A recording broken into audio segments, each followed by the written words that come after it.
Today, our keynote speakers come to us from MDRC, which is Manpower Demonstration Research Corporation.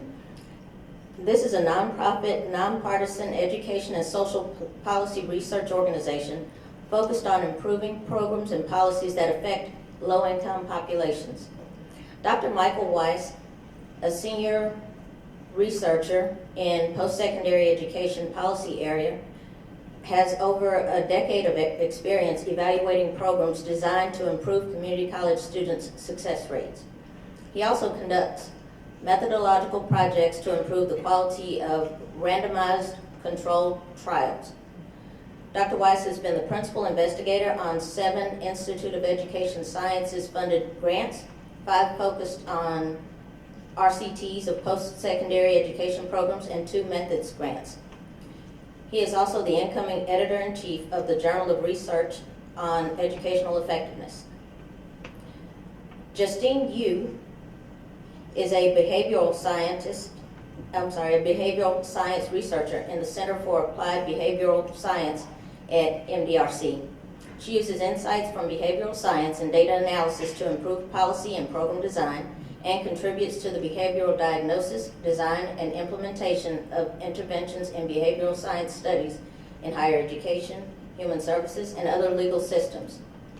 These studies have encompassed topics including encouraging summer enrollment among low-income community college students, identifying barriers preventing community college students from attempting more credits and maintaining satisfactory academic progress, and helping TANF caseworkers connect with TANF participants to get appropriate resources during their client appointments. She also frequently leads workshops on behavioral science and human-centered design for government and nonprofit organizations around the country.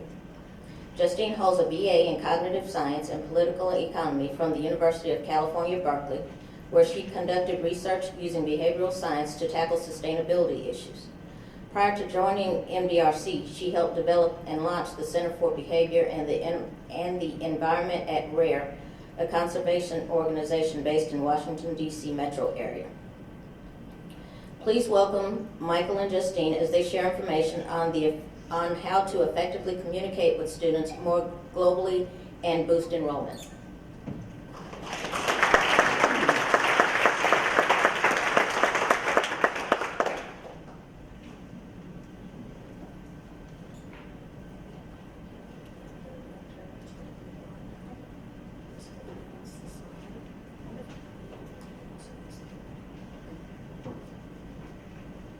Great.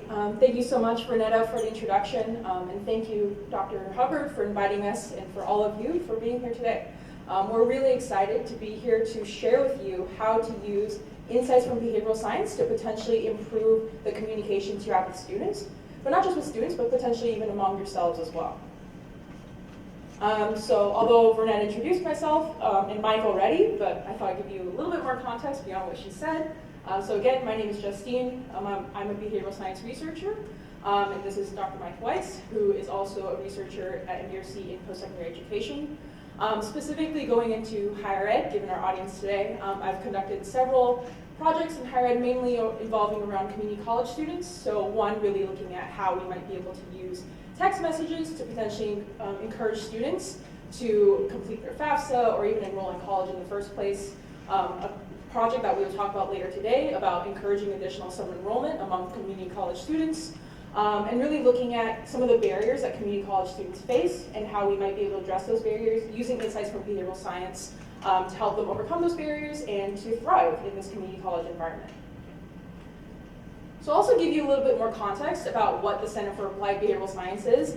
I know I've said the word behavioral science, and you've probably heard that like quite a few times already, but I promise I will cover what exactly that means in a few slides. But basically what we do within the Center for Applied Behavioral Science, or what we call CABS for short, is really use insights from behavioral science. We use design thinking, so have you ever heard of what human-centered design is? It's basically a creative problem-solving approach that really puts the user, or in often cases the students, at the center of how we design things and being more empathetic to the needs of the student. And we use different technological innovations to really think about how we might be able to improve both service delivery and program design, not only in educational institutions, but other nonprofit and government agencies as well. So we've worked all across the country, and we're really excited to be here in Texas today. And we've worked across multiple domains, many of which you can see on the screen. So to give you a little bit of an overview as to what we're going to talk about today. So first, we're going to talk about why behavioral science. So why do we think this is an effective tool for problem solving and to improve communications among your students? And we'll also talk about first what that actually even means. Next, we'll dive into the project that I just talked about called Encouraging Additional Summer Enrollment, or the EASE project for short, in which we'll first talk about why we wanted to tackle this whole idea of summer enrollment in the first place and why we think this is a really ripe place in post-secondary education to really think about how we might be able to help students. I'll talk about some of the behavioral science principles that we integrated into the EASE messages and how we use those to effectively communicate with students and encourage them to enroll in summer courses. And then we'll talk about the results from the EASE project. So we actually use these messages and we tested them in the field through a randomized controlled trial. If you don't know what that is, Dr. Weiss will definitely talk about that later on. But this is a study that we actually implemented at 10 community colleges across Ohio and saw positive results. And finally, hopefully if we have enough time, we'll have a Q&A session. But if we do run out of time, we'll be here for at least up to the afternoon before we fly back to New York tonight. So we'd love to kind of meet all of you and answer any questions you might have. Great, so with that being said, I'm first going to talk about why behavioral science, right? Like why are we here today to talk to you about this, and why do we think it's an effective tool for improving student communications? But first and foremost, what is behavioral science, right? So behavioral science at the core of it is really studying how human beings make decisions, right? We're all human beings in this room. We make several decisions every single day. But why is this something that we should be actually studying, rigorously testing and evaluating through science methods? There's three key reasons. First, by using this research from many social science disciplines such as psychology, or if you've heard of behavioral economics before, anthropology, sociology, we really take insights from all these different social science fields and really at the core of it understand why people do not always follow through on their intentions. Right? So this is something that affects all of us. We think we're going to do something, we'll go, great, that's a great idea, that would help me in XYZ way, but we end up not doing it, right? And why does that happen? In behavioral science jargon, we call this the intention-action gap. So this idea that you have an intention and there's an action that you need to do to actually commit to that intention, but that doesn't happen. Why doesn't that happen? Right? So as a result of there being this intention-action gap, by being able to dive into that and being able to understand why human beings fall short and why do they often have this intention-action gap, we can really understand what are some ways that we can help people achieve their goals, right? So among all of you, faculty and admin, why you can really understand how the students are potentially thinking, what barriers they might potentially be experiencing, and how you can help them achieve their goals. And lastly, it really provides evidence-based solutions that can be adapted to different contexts. So as a result of behavioral science being so widespread and not just confined to higher education or legal services or things like that, you can really use these insights and apply them across different contexts and really see some pretty astounding results. So we really think using behavioral science to really address not only communications among your students, but even to think about yourself, right? How can you really address things in your everyday life? Right, that could help you be a better person or really actually be able to follow through on what you want to do in the end of the day. We think it's a really powerful tool. So with that being said, we're first going to really talk about how people make decisions, right? This seems pretty straightforward, but in reality, it's not always that easy, right? So when we really think about it, first and foremost, people like policymakers or legislators often really represent human beings as being strict cost-benefit analyzers. So what do I mean by that? Right? First, they receive information. You tell them everything they need to know. Great, they have it all there. Then suddenly they take all the information, they do something in their head, and as a result, they understand and they really absorb all that information they need. They conduct a cost-benefit analysis, so they meticulously know what the pros and cons are, and then they go, great, the pros outweigh the cons, and therefore I'm going to conclude and execute on a choice. So I'm going to give you an example from potentially the student perspective, right? So say a student is told, you must file your FAFSA in order to apply for financial aid and get the financial aid you need. So as a result, they're told, great, I know that I need to do this to get financial aid. So first, they receive information, right? They go to an advisor, a counselor, the financial aid office, and they read the brochure, they read the online form, they know everything that they need to do, and they go, great, I received this information, and now I'm going to store that in my head. I'm going to weigh the pros and cons of actually applying for financial aid. So you get money towards your education will help me in the long run, et cetera, et cetera. Great, now I'm going to actually conclude that I'm going to do this, file my FAFSA, and execute on that choice. But in reality, decision making isn't that straightforward, right? We all know this. Like, there's always something that gets in the way of us ultimately committing to actually doing something. So we think the way you make decisions looks something more like this. You first are presented with some sort of information. Something happens along the way, and you maybe make a choice, right? So I really like this because it's, I don't know, like maybe something's going to happen in the middle, and you maybe make a choice. And then you complete the action given that you actually made that choice, right? But along the way, a lot of barriers might come up. Things that we're all quite familiar with. Things like, are you around other people? Are they influencing your decision, right? If, for instance, for the student, if none of their peers are filing the FAFSA, or nobody's telling them that maybe needing to do it, then maybe they won't actually get to that choice, right? Or how many other decisions have you made today? So this isn't something that people think about a lot, but in your everyday life, if you're so inundated with having to do so many different things a lot of times, you might experience something called cognitive overload, right? Which is another jargon term that basically says there's so much going on in your brain that you can't really focus on that one thing you have to handle at that time. Next is, are you under stress, right? So if you have other stressors in your life that are competing for your attention, obviously this decision right now to act isn't going to be the priority. Or how much time do you have? Right? So everyone knows we have 24 hours in a day. Half of that's probably sleeping or procrastinating on the internet or something along those lines. And as a result, you don't get to the choice, right? And finally, do you actually make a choice or you do nothing at all? Right? So if you go back to the student example of filing FAFSA, they see all the information they need to know, they look at the form and they go, wow, that's really complicated. And I don't even know if I can figure out what to do or how do I even get all this information in the first place. So that might lead to this paralysis of not doing anything, and maybe they don't make the choice to ultimately go through with filing FAFSA. And lastly, relating to that, is completing the action easy or hard, right? So the FAFSA, I personally filled it out too when I was going through college. It's long, right? And it's complicated. There's a lot of numbers involved that you're not really sure if they're right or not, or if you don't have the right resources to really guide you through that process, maybe you don't know how to do it. And so maybe you don't actually reach that action at the end. Right, so basically the moral of the story here is that it's not as easy as we think, right? We tell students maybe, oh, you just have to do this, and we assume that they'll just immediately get on it because they know it's good for them and they'll do it. But sometimes it doesn't always pan out that way, right? So we really like to dive into thinking about how you might be able to use this idea of knowing that people's behavior is pretty complex, right, and it's complicated, and how you can use that to your advantage to really figure out what is a better way to effectively communicate with your students. So that being said, first I'm going to talk about how exactly we use all these insights that we've learned about behavioral science and use it to effectively design communications.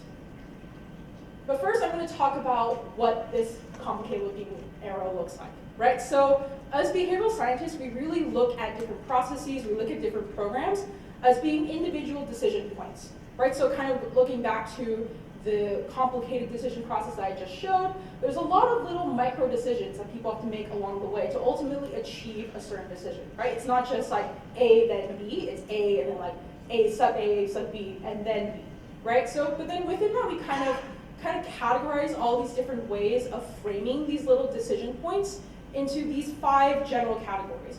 Obviously, these are the 5 most prevalent ones that we use, but in reality, there's a lot of other things that could happen along the way. But for today's purposes, I'm really going to show you some of the 5 key ways that as behavioral scientists, we really frame how decisions are being made. Right, so you start from prohibit, right, which is you tell people you cannot do something. So from an education standpoint, you can say, oh, I'm going to block your registration so you cannot enroll in classes. Right, so that's like the prohibit, which is like the more extreme side. And then you have mandate, which is the other extreme side, which is you're forcing people to do something, right? You must sign up for this class or you must enroll in this program. So that's like a mandate. But in the middle, there are 3 things that as behavioral scientists is the most common thing that we use. So there's things called opt-in, which is you have to give explicit permission or attention to something in order to actually be a part of a program or agree to do something. There's active choice, in which there's no default rule as to what you will do. You have to make a choice, yes or no, A or B. And then there's opt-out, which is you've already been enrolled, and this is what you're going to do if you don't do anything. So you must give us explicit permission to remove you from doing something. Right? So among those things, there's like 5 key ways in which we really frame how decisions are being made. But to give some words to what that actually means, when you have a role in designing someone's decision-making context, you are a choice architect, right? So you're really designing the way in which choices are being made and designing the way in which these decisions are being framed. So hopefully you can encourage people to make the decision that you think is best for them in a way that's easier for them to understand. So what does it look like to actually design using behavioral science, right? So we know how decisions are being framed. We know why we frame those decisions in that way. So how do we actually do this in practice?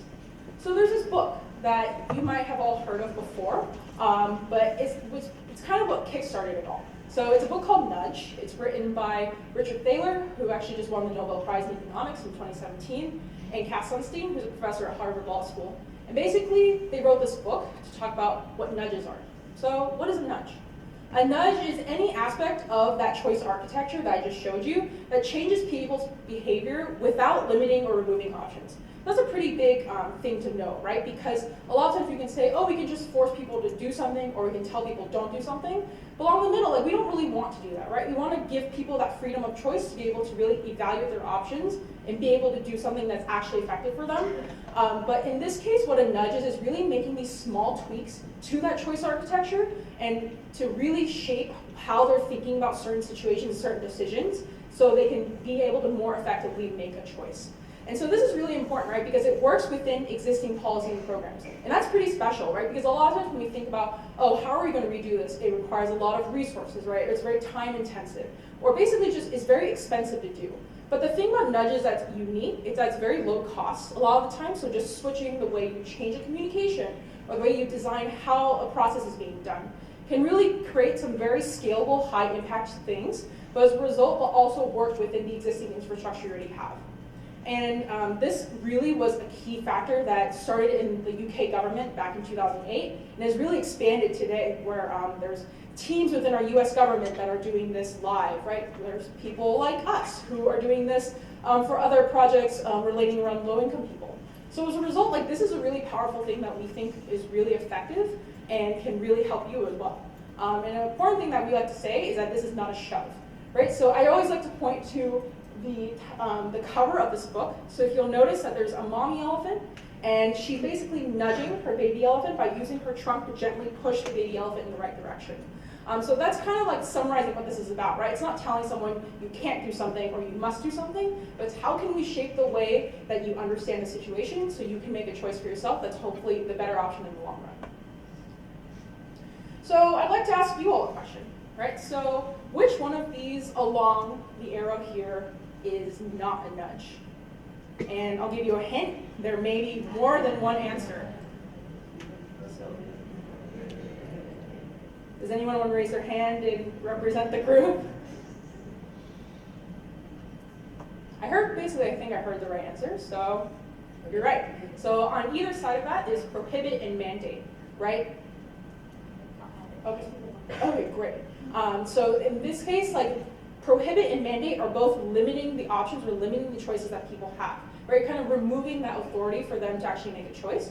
But within the middle is what we call nudges, right? Is where you are still given an option to make a choice and actively decide what to do, but the decision is framed in a way that maybe will alter the way you're perceiving that situation.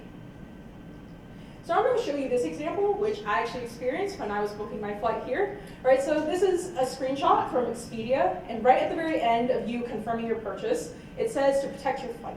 Right, so I'm sure all of you have seen this before, but basically they want you to purchase flight insurance. Right, pretty straightforward. But the way they framed how they want you to make that choice is pretty special. So I'm going to first ask you all, is this a nudge? And so you can take a look. Basically, it says protect your flight, gives you 3 reasons why you might want to protect your flight, and then asks you to make a decision. So do you think this is a nudge? And if it is a nudge, why is it a nudge? Would anyone like to volunteer to share their insights? Has the word recommended right after you protect your flight? Okay, and why about that word recommended do you think makes it or a nudge or not a nudge? I think it makes it a nudge because it's kind of guiding the individual gently, but also giving them a sense of autonomy. Okay. To make the choice whether or not they want to protect their flight. Great, I like that. Anyone else want to share?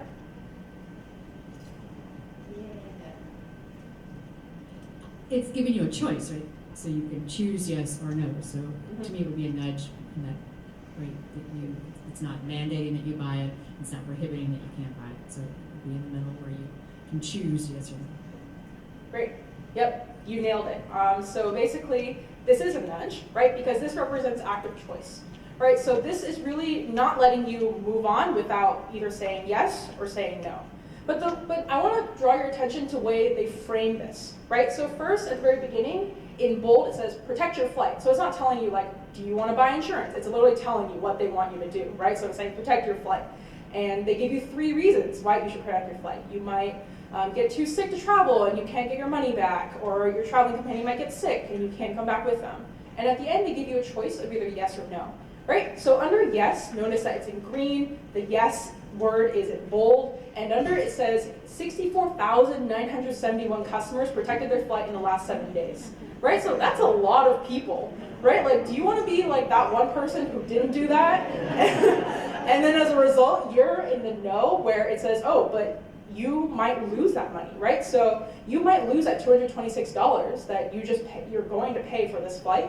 And then it says, but wait, like, do you know about Mary who got $468 back, right, as a result of when she bought flight insurance and then she canceled her flight, she actually got her money back, right? So there's a lot of ways in which we've seen these things in real life, but we're not really sure like why we think it's so compelling, or like, oh, like, I don't think I'm gonna fall prey to that, but in reality, this does have an effect, right? So something like this 64,971 customers, we call that social influence, right? So we're just kind of putting names to things that you've already experienced in your lifetimes, but it's something that we think is pretty relevant, right? Because if you think about it, like, there's so many people already made this decision to say yes, right? Like, so you must think like, oh, so many people already said yes. Like, maybe that's also something that I should be doing, right? Like, I don't want to be the dumb person who doesn't do that, right? Or you don't want to be that person who loses like that $226, even though they told you that you should just do it in the first place, right? And they also give you reasons, right? 3 key reasons why you should do it. So this is all stuff that we think is really important, right? And really relevant, and a lot of times is overlooked. But we think if you kind of use these and are more mindful about how this works and implement them into your student communications, that actually might make a difference.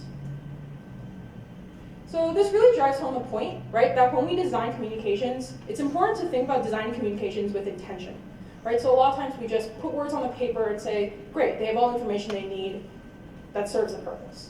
But notice how the way this is framed. Right, so looking at this photo, we really like to use this photo in our presentations because it really drives home the point of the way you read things really matters, right? So at the very top, it says you read this first, right? It's big, it's bold, you read that right away. But if you're going down, you go, oh yeah, like you'll read this next when you're skimming. You'll definitely not read the like light gray text at the very bottom that no one can read.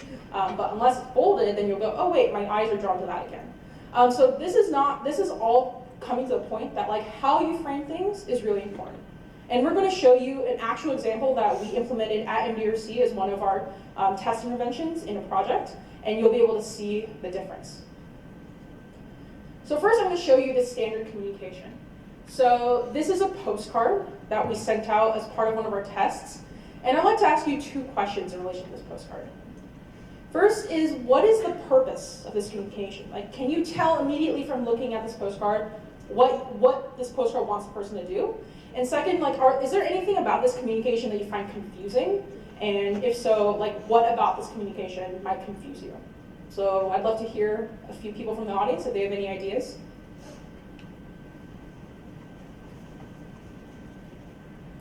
Well, as far as what the purpose of the communication is, that's what's confusing. The coloring, the not labeling it clear at the top, the different size font, the coloring. Let's just come back to the coloring alone. Green and purple and brown on purple, and it's just very confusing, and it's unclear. I said green, sorry. It's unclear what's going on here. The The spacing is odd. You can't even read the dates, even if you have that up close. I feel like the size of the font, the color of the font, and the strange blocking makes it confusing. Great. We'll take one more. Okay. Oh, great.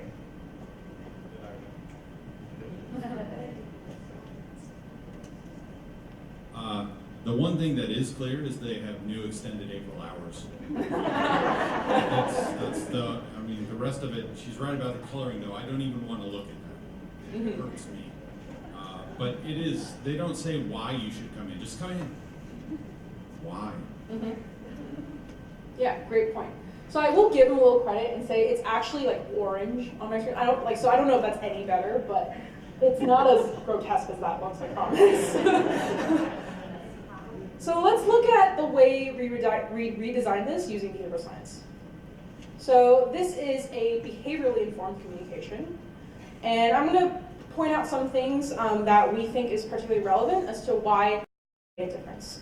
Right? So there's still a lot of content on there, but we think it really boils down everything that you just saw into something that seems more actionable. Right? So you just mentioned that you don't know why you want to do this. Right? So right at the very beginning, it says sign up for Paycheck Plus. So Paycheck Plus, to very quickly explain, it was a meeting that they wanted people to attend. If they attended this meeting, then they would be able to potentially be eligible for a $2,000 bonus as part of their earned income tax credit. So basically what this was doing was breaking down that goal of attending that meeting into 3 very tangible steps. Right? So identify that most relevant information. So first, the action steps. Right? So now that you know what you want them to do, break it down into 3 very easy steps. The first step, choosing your location by, again, that deadline of April 9th, and check off 1 location.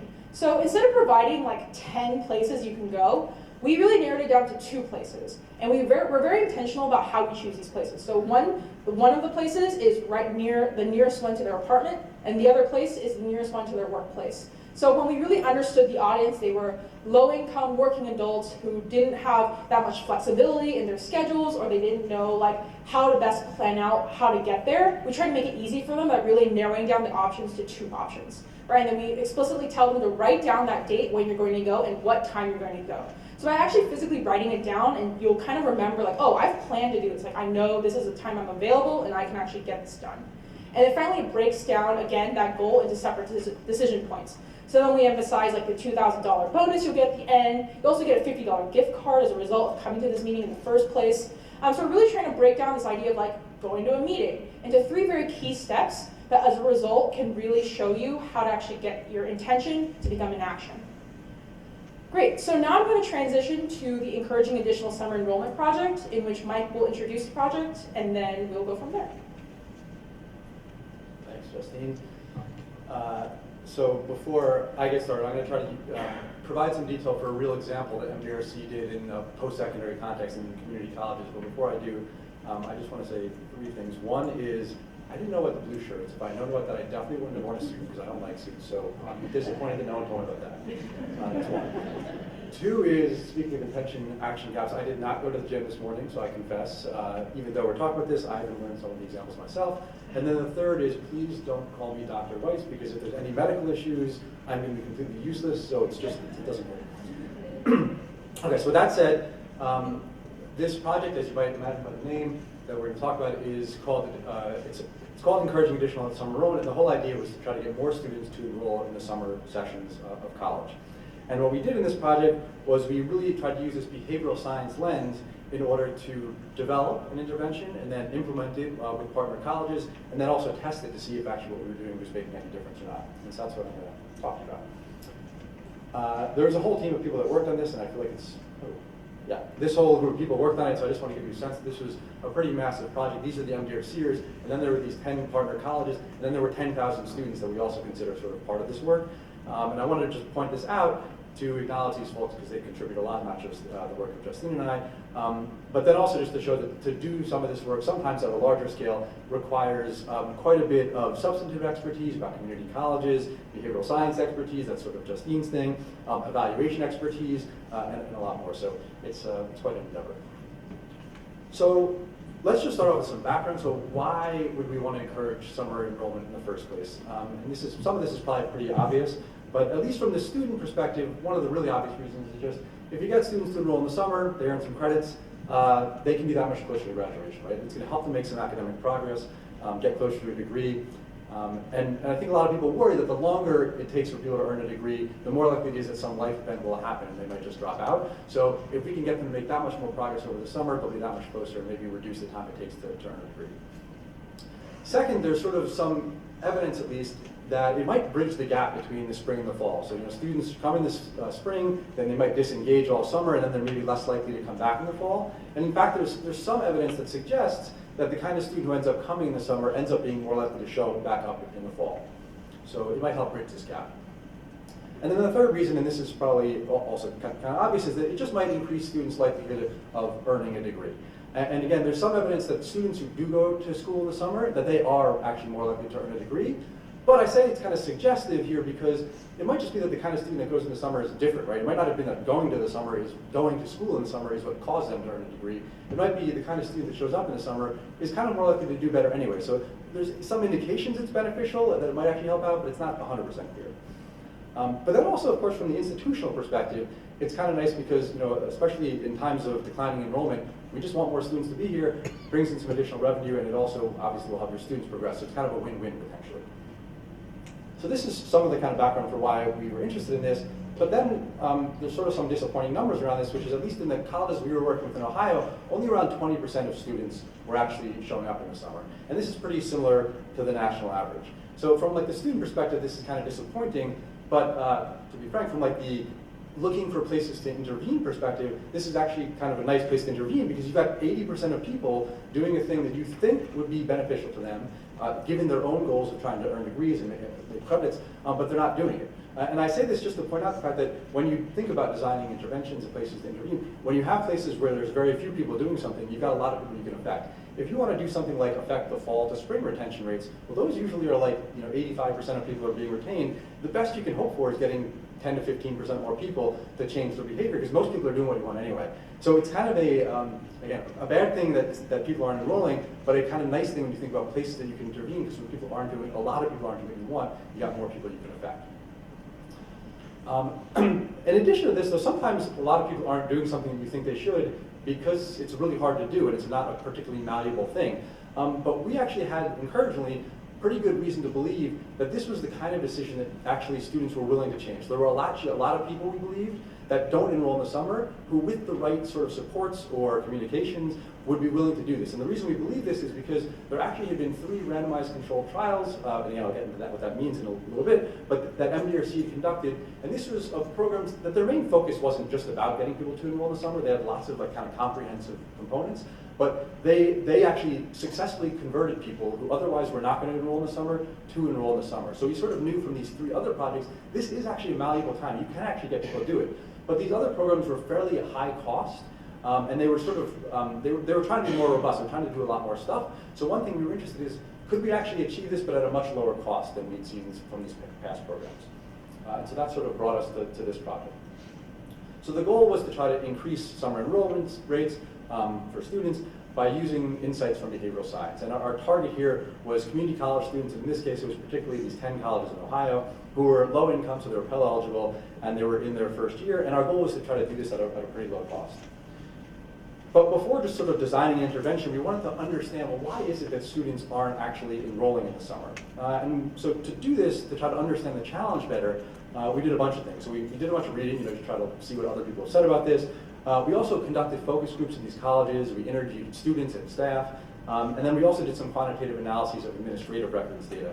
And that sort of helped inform us better about why it was students weren't doing this, so that when we designed these communications afterwards, it was informed by the real reasons that people were saying they weren't enrolling.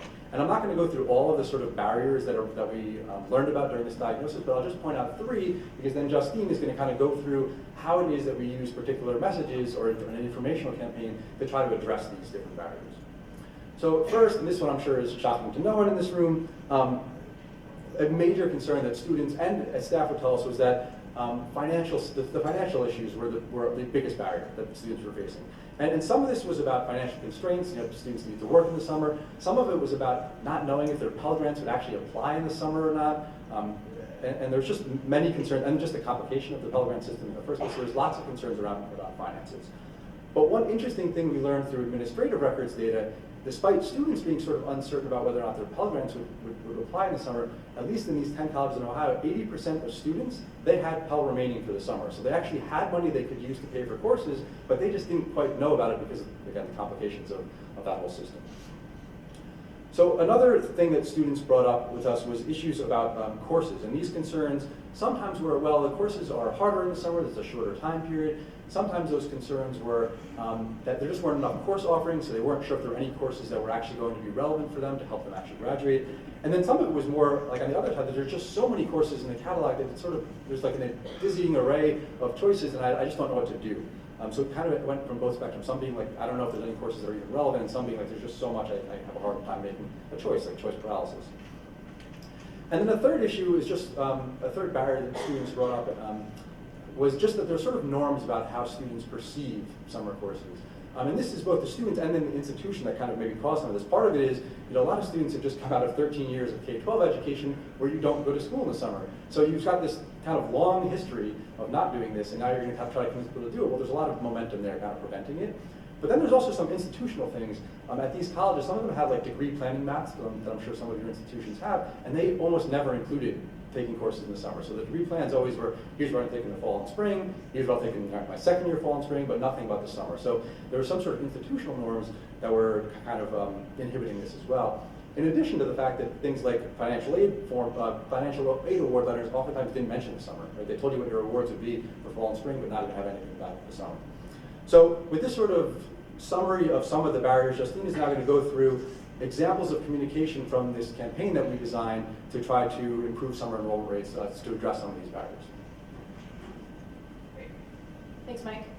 So yeah, I'm going to show you some of the different types of messages that we sent to different students as part of this project. So first I'm going to look at this email here. So this email was sent to students with the subject line, "You have funding for summer courses." And I'll just note that everything that's highlighted in yellow meant that it was personalized for the student. And that leads me to the first point, is that one of the barriers that Mike mentioned was that students didn't know how to calculate the Pell Grants that they received, right, to cover some of the funding that might be able to help them pay for summer courses. As a result of knowing that barrier, we designed this email to very clearly show if you take X amount of credits over the summer, this is about how much money you can expect your Pell Grant to cover to hopefully pay for your education. So by being able to personalize student Pell Grants to help them, it can help them easily figure out how much money they have left to cover summer courses. We also wanted to emphasize the fact that this is money, the Pell Grant money, that students would not have to pay back, right? And they could potentially lose this funding if they don't use it for summer courses. So this is a pretty powerful tool that was also brought up in the Expedia example, right? You don't want to lose like the $220 that you might have paid already. So this is really emphasizing the funding that you'll lose if you don't take summer courses. And the term we have for that is called loss aversion. Right, so in behavioral science, we found through various studies that people are more likely to react more strongly to losing something than actually gaining something or winning something, right? So they've done examples where they've given people stuff and they're like, great, now sell it again, but they don't want to sell it again, right? They want to keep it for themselves, even though it might be actually beneficial for them to sell it off. So this is just an example of how you can emphasize both the money you will lose as a result of not taking summer courses, but also personalizing the Pell Grant estimates that they might receive to make that idea of paying for summer courses more concrete for them. Next, I'm going to show you again another email, this time with the subject line, "You have personal course recommendations." Right, so this is really targeting that barrier that Mike mentioned about how there were a lot of sometimes too many courses, right, that people weren't aware of or just couldn't figure out how to choose, or they weren't sure which courses would help them fulfill their major requirements or the general requirements that they have to do in order to graduate. So in this case, we first gave them personalized course recommendations to make it easier for students to decide which courses to take over the summer. So we really tried to narrow it down to 3 pretty concrete courses because we knew students would take between 2, maybe 3 courses over the summer.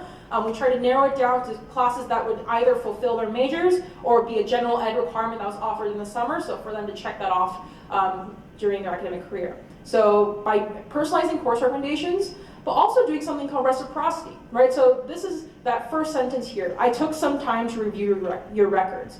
Right, so this is an idea that we found through doing various behavioral science studies that shows that if you kind of set that norm that I've already done something for you, it might invoke in them this kind of feeling of, oh, like they took the time, right, to do something for me personally. Like I'll feel maybe more compelled, right, to want to like follow through on the action, right, or actually like do what they've asked me to do because they've already taken the time for me. And that idea is called reciprocity. So we kind of start this whole email off by saying, I already took some time to review your records, and based on our records, you're declared for this major, so here's some courses that might be able to help you graduate on time, and you could take those courses over the summer. So by both personalizing these course recommendations and kind of setting that norm of, I've already taken time to review your records, and this is what I've recommended for you personally, this can really help the student feel like, even if this is not the case, right, even if you're just doing like a mail merge or something, like the idea that they are being taken care of on an individual level really can make a difference. And next I'm going to show you this letter that we mail to students, and I know this is a lot of text, but in it, the main things to focus on are these two key student testimonials that are listed on the screen.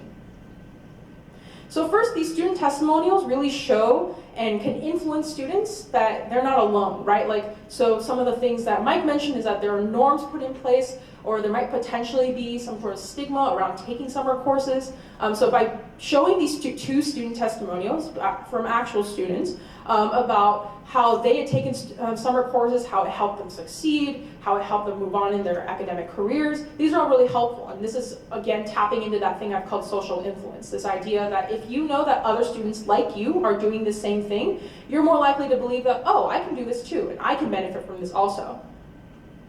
Next is this idea of setting the social norm, right? So Mike mentioned there's this social norm around, I didn't go to school from K through 12, and my degree plan doesn't show me that I have to take summer courses. But by emphasizing that summer is just another opportunity for them to take classes, right? Just the same as spring, just the same as fall. If you really frame it in a way that's like, it's just another 6 to 8 weeks, or however many weeks it is, for you to take other classes and to keep moving on and to not fall short of not graduating on time. So we try to do that through this second one here, where it says, I took some classes with my friends, it helped me fulfill my requirements, or it really helped me like move forward in my academic career, by kind of setting that precedent of it's the norm, right? So it's common for students to take classes, and other students have benefited from them. From our studies, it really shows that it really impacts how students perceive summer courses. Next is a more deviates from your traditional communication intervention, is sending multimodal communications. So what this means is we sent both postcards, which you see here, we sent mailed letters, and we sent texts. So it's important to know that in the beginning, when we designed to do this, we went out and interviewed the students at these community colleges, and we asked them, like, do you have a preferred method of communication from the college? And we gave them ideas, like getting letters, getting emails, getting text messages. And despite all the students we emailed, there was no strong indicator of one being more powerful than the other, or more effective than the other. So as a result, we said, great, why don't we test all of them, right? So we designed this postcard. And an interesting thing that we learned from this postcard is at the beginning, we thought maybe this postcard will be more influential because we had heard from students that, oh, like I don't read the mail, or like I don't really check my email that much. But if we thought, if we just send the message right away, and it's this big, bold, graphically designed postcard, and it tells you right away what we want them to do, maybe that will help. Right, but when we interviewed students after we implemented this intervention, we found that they didn't really remember this postcard, right? And they did, and it just shows that, like, even though we hear from different students, maybe it doesn't always pan out the way you expect. But something that was interesting that we actually found out is, so you see this mailed letter here, right? And it specifically says it's addressed from the financial aid office.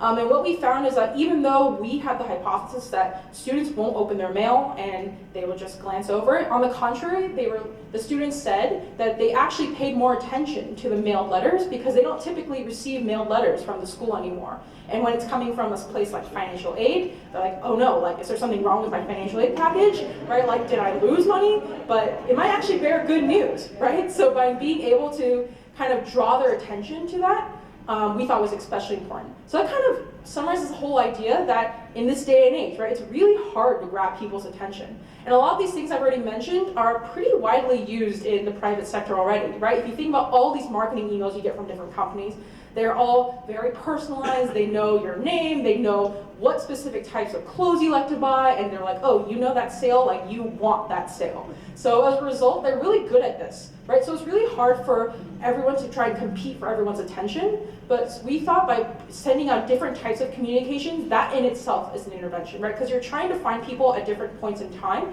by different methods.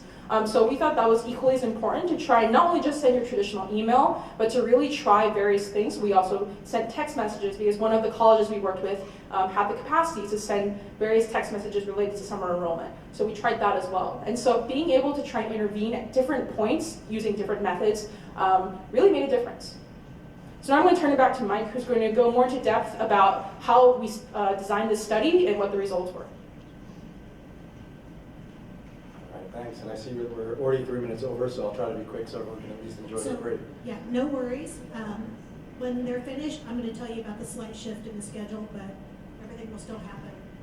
So please go. All right, thanks. So we designed these interventions, and we like to think that we did a nice job, but I feel like to try to be humble about these things, and we also like to try to test and see if what we're doing actually is making a difference, because before other places consider trying these things out, or the colleges that we were working with continue doing them, we want to know, like, are you actually, did this make a difference? It took staff time and effort to put this all together, to send out messages and stamp envelopes and all this stuff. So we just wanted to make sure it was actually doing something and also be able to quantify that.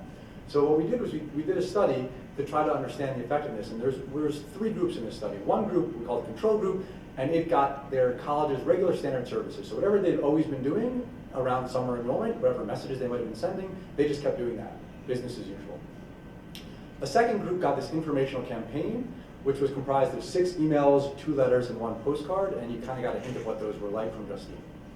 And then there was a third group that got an informational campaign, plus there was a tuition assistance grant. And this is because that financial barrier was so salient to so many people, we had this arm that basically had a very similar informational campaign, but now included in it was a note that said, if you enroll in the summer, your tuition will be fully covered. Those dollars were applied after Pell and state aid.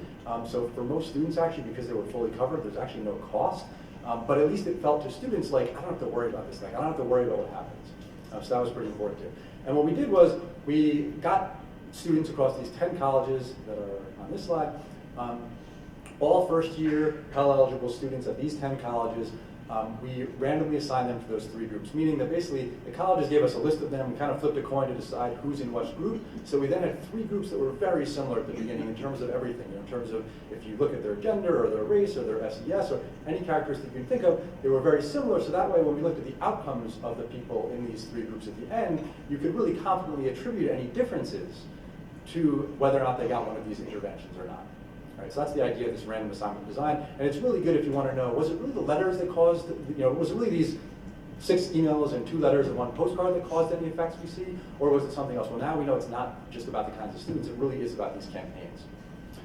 So what we saw was the following. So here's just a graph of what summer enrollment rates look like. The control group, around 26% of people enrolled in the summer. The group that was in the informational campaign was around 31.5%, and the group in the informational campaign plus tuition assistance, it was around 38.4%. So we'd say that basically the informational campaign increased summer enrollment by 5 percentage points. And I think Pam mentioned earlier, what does this mean in terms of real students? Well, there's about 3,500 students in each of these groups, so that means an extra 175 students, because of sending this informational campaign, they enrolled in the summer who otherwise would not have enrolled in the summer. So those are real people who are now taking these classes. Informational campaign plus tuition assistance, that 12 percentage point impact, that translates into about around 420 extra students that enrolled in the summer just because of getting this intervention.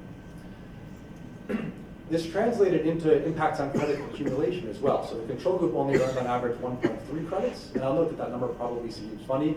Included in there is all the zeros for the people who didn't enroll at all, because we wanted to compare all 3,500 people in the control group to all 3,500 who got this informational campaign to all 3,500 who got the informational campaign plus tuition assistance.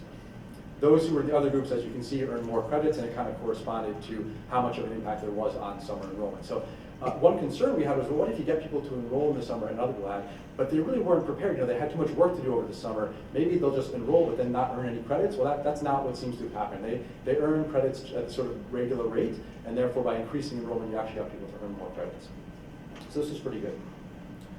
What about bridging the gap between the spring and the fall? Well, this is why it's important to do evaluations. That was our theory in advance, and we sort of hoped that would happen, but as you can hopefully see on this slide now, that wasn't part of the story. It turned out there was no difference in terms of getting people to come back in the fall. They enrolled, regardless of group, they enrolled at the same rate they would have either way. So the main benefit of these interventions is actually to get people to come in the summer, to earn some credits, get a little bit closer to a degree, but it didn't do anything in terms of getting them to come back in the fall. Importantly, we also wanted to understand the cost of this. Now, for the informational campaign alone, it was just the cost of staff time, and we didn't actually, in part because they were involved in this research project, we couldn't get them to separate out their time for doing research-related stuff as opposed to actually implementing the intervention. But for the other group, we wanted to understand how much the cost of that tuition assistance was, and it was only $44 per student, at least in the post-year-round Pell era, because we actually ran this both pre-year-round Pell and post-year-round Pell. And the reason for that is because most students were actually already covered by financial aid. And I note this because a lot of interventions are quite high cost and then it's hard to do, but in this case it was fairly low cost, and if you also think about getting 12 percentage points more students to enroll in the summer, well, the additional revenue that comes from that easily offsets the cost of this intervention too. So that's part of the nice thing about some of these sort of nudgy interventions is if you can kind of have any sized effect, it tends that it can pay for itself. All right, so just a few key takeaways, and then again, we'll stick around for Q&A at the end if people want. First is just well-designed messages that can actually cause more students to enroll in the summer, and this is really meant to just be an example of one kind of thing one can do. A lot of people are testing out different types of messaging campaigns for lots of different things. We at least showed here that you can actually make a difference in terms of summer enrollment, and if you can pair it with this fairly inexpensive tuition waiver, you can see even bigger effects. Also, these interventions actually help students earn credits, bringing them closer to a graduation, but you kind of shouldn't expect, at least in this case, to see any big impacts in terms of the spring to fall retention.